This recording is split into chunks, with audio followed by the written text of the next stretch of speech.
16,000 అది ఇస్తా ఇష్టం వచ్చినట్టు నరికిండు. ఇలా కుర్చీలకి కూర్చున్నాడు. ఏం చేయాలనో తెలుస్తలేదు. ఏమంటాడు ఇప్పుడు? నేను లంకె బిందెలు ఉంటాయనుకొని వచ్చినా, ఇక్కడ లంకె బిందెలు లేవు.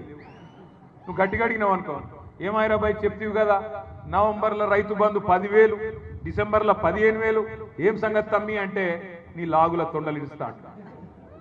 గట్టిగా అడిగినావు అనుకో, మహిళలకు ఎప్పుడు ఇస్తావు అయ్యా 2,500, 100 రోజులనే ఇస్తా అంటివి కదా మహాలక్ష్మి ఏడవాయ్ అంటే నీ గుడ్లు వీకి గోటీలాడుతా.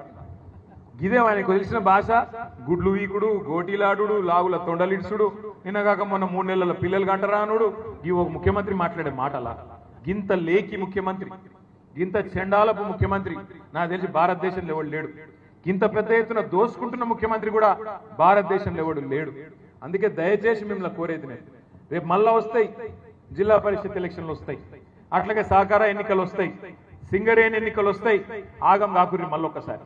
మళ్ళా గిట్లనే ఎలక్షన్ రాగానే వాడో 1,000 రూపాయలు ఇయ్యా, వీడో 2,000 ఇయ్యా, వాడో చాక్లెట్, వీడో పిపర్మెంట్ జేబులో పెట్టంగానే మళ్ళా ఆగమై ఎప్పటి లెక్క మళ్ళా బొందలు పడితే కాపాడేందుకు ఎవరు ఉండరు.